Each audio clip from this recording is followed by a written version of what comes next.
학원 강사로 본격적으로 살게 된 거는 전혀 뜻밖의 어떤 삶의 과정에서 학원 강사의 어떤 삶을 살게 됩니다. 91년 9월 15일이었는데요. 이날은 이제 저한테는 엄청난 충격적인 날입니다. 교회 갔다가 평소에 이제 그 당시에 집에 차가 한 대 있었는데 일요일 날은 와이프를 줬는데 그날따라 피곤해서 제가 수업하러 가면서 제가 운전하고 갔어요. 그리고 이제 와이프하고 아들, 딸 둘이가 태어나 있었는데 택시 타고 예배 마치고 집에 가다가 교통사고가 나서 이제 아들이 일주일 만에 죽었어요. 그리고 와이프하고 딸은 한 달 만에 기적적으로 깨어났어요. 근데 이제 그 딸이 또 그 다음에 92년 6월 11일 날 죽었어요. 그래서 9개월 사이에 아들하고 딸하고 둘을 잃어버린 거죠. 처음에는 아들을 잃었을 때는 엄청나게 힘들었었는데 두 번째 딸이 딱 죽고 나니까 망해도 다 망했구나. 이제 더 이상 망할 게 없다는 생각이 딱 들더라고요. 그래서 새벽 4시 반에 죽었는데 오후 3시에 청원에 있는 공원 묘지에 갖다 묻고 돌아와서 너무 힘들어서 조금 잤어요. 자고 생각해 보니까 수업해야 되겠다는 생각밖에 안 나더라고요. 그래서 그날 저녁 7시부터 제가 수업을 진짜 본격적으로 했어요. 어떻게 했냐면 일주일에 60시간을 강의한 거예요. 일주일에 60시간이면 학교 선생님들의 강의의 4배입니다. 6만 5천 시간 이상 강의를 했더라고요. 그러니까 강연 이런 건 다 빼고 학생들 수업으로만. 이게 학교 선생님으로 계산해 보니까 한 109년 정도 강의를 했더라고요. 고등학교 15시간 강의하는 선생님을 기준으로 해보니까 죽으라고 강의만 했던 거예요. 살아남기 위해서, 애들에 대한 있기 위해서. 그리고 이제 93년에 한 놈 태어나고 96년에 한 놈 태어나고 해서 지금은 1남 1녀입니다. 96년 둘째 태어나고 나서 약간 안정이 되면서 저한테 본격적으로 어떻게 살 거냐 하는 문제가 크게 다가온 겁니다. 그 어떻게 살 거냐라는 문제에 대한 답이 결국은 창업이었어요. 저는 어떤 계기에서 창업은 할 수 있지만은 궁극적으로 창업에서 성공하려고 하면 또는 창업이 제대로 되려고 하면 결국은 무엇을 할 거냐는 것보다는 어떻게 살 거냐가 답이라고 생각합니다. 왜? 우리 인생은 딱 한 번 주어졌는데 성공하느냐 실패하느냐 얼마나 많은 걸 얻느냐 이것보다는 결국은 마지막 죽는 순간에 내가 내 관 뚜껑을 닫을 때 자기가 알겠죠. 저는 생각을 해보니까 잘 살았다라고 이야기할 사람은 하나도 없는 게 진실이라고 생각합니다. 버나드 쇼처럼 머뭇머뭇거리다가 내 인생 이렇게 끝날 줄 알았다. 그 정도면 꽤 양심적이라고 생각하는데요. 그러니까 이 어떻게 살 거냐 하는 문제는 정말로 중요한 문제죠. 일단 이 운명적인 고통에서는 벗어났지만은 여기서 이 과정에 계속되는 윤리적인 고민이 하나 있었어요. 어떤 윤리적인 고민이 있었냐면 손 선생하고 학생하고 사이에는 목숨을 다해서 가르치고 충분한 대가를 받았으니까 이건 개인 윤리적으로 선입니다. 그런데 내가 여기서 한 10년간 한 행위는 사회적 불평등을 심화시키는 거죠. 결국은 강남에 부잣집 애들, 여기 좀 밑에서 헤맨 놈들을 여 위에 공부는 잘하는데 돈이 좀 부족한 애들보다 내가 수단과 방법을 가리지 않고 여기로 끄집어 올렸다.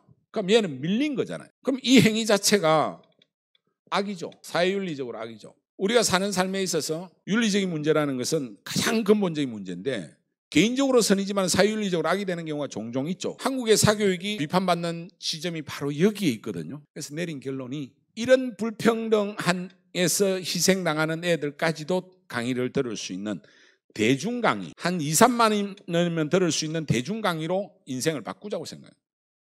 그 바꾸기 직전까지 제가 그 당시에 월 한 4, 5천 벌었거든요. 그런데 대중 강의하면 얼마 벌지는 몰라요.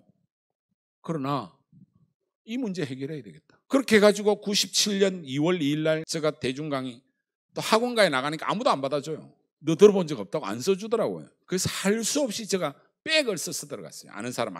그래서 그 원장이 이 험악한 동네를 왜 들어오려고 여기 만만하지 않아. 열심히 해보겠습니다. 그리고 수학 강의를 하려고 그랬어요. 왜냐하면 대중 강의 수학이 제일 먹히니까 안 된대요. 법이 그 당시에. 요즘은 관계없는데 전공만 가르칠 수 있어. 그래서 할 수 없이 한 게 사회탐구입니다. 근데 사회탐구로 또 역사만 하라는 거예요. 그것 갖고 뭐 돈이 되지를 않아요. 그래서 새로운 패러다임을 제가 또 하나 만들었어요. 사회 과목 전체를 묶어서 통합사회를 하겠다. 저는 학생 8명밖에 없어도 하나도 힘들질 않았어요. 그런데 기적같이 이 8명의 학생이 5개월 만에 2,000명으로 그 다음에는 5,000명으로 터져버린 거예요. 그렇게 해서 월 강사료가 한 4억 정도 들어왔어요. 그러면 월 4억을 벌면 창업할 이유가 없잖아요. 안 그렇습니까? 여러분 창업하겠습니까? 저도 지금 생각해 보니까 내가 왜 그때 미친다고 이 온라인 강의 하려고 했는지 이해가 안 되는 거예요. 지금 같으면, 지금 나의 이 보수적인 태도 같으면 저 절대로 안 했어요. 돈은 그냥 깔꾸리로 꺾는데 뭐 때문에 제가 메가스터디라는 온라인 회사를 만든 줄 아십니까? 99년입니다. 정확하게. 강남 메가스터디 대치동에서 새벽 1시에 강의를 딱 마쳤는데 학부모가 케이크를 들고 온 거예요. 그런 일이 흔히 있거든요. 옆에 따님하고 딱 둘이 왔더라고. 이 어머니가 뭐라 그러냐면, 선생님 때문에 제가 너무나 행복해졌고 정말 저는 너무나 큰 은혜를 입었습니다. 그래서 선물을 가져. 그럼 뭐 딸 성적이 올라간 게 뻔하죠. 따님 성적이 많이 올랐겠냐?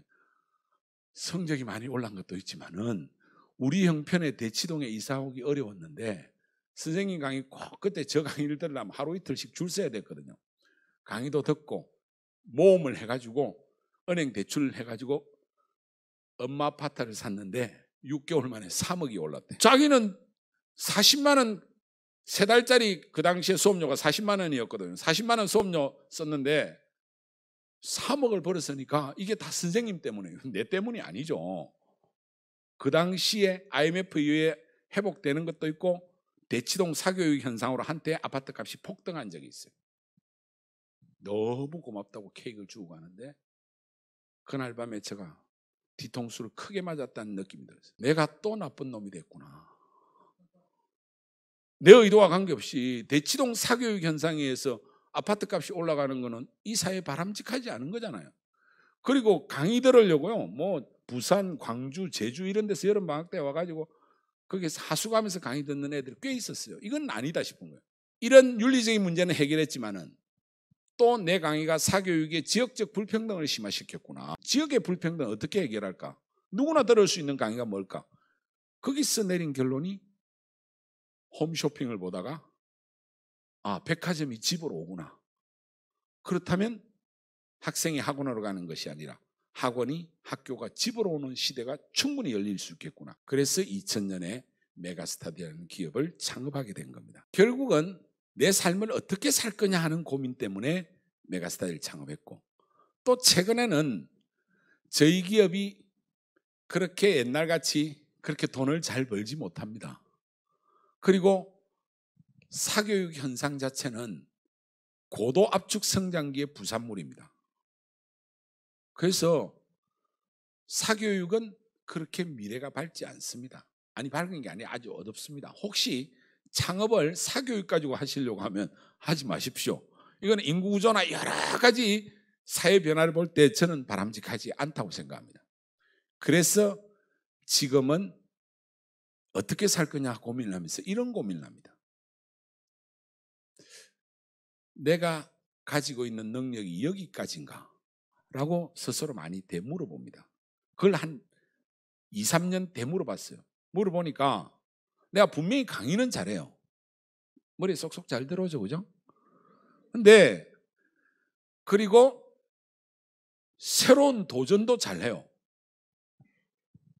커피 장사도 새로운 도전이었고 88년에 혼자서 전과목 가르치겠다는 것도 이거 또라이 같은 발상이거든요. 그리고 한 5천 벌다가 집어던지고 사회선생으로 나오면서 또 통합사회라는 새로운 패러다임. 그래서 얼마든지 여러분들이 지금 하고 있는 이 스타트업은 여러분 인생 자체를 위해서라도 충분히 해볼 만하다.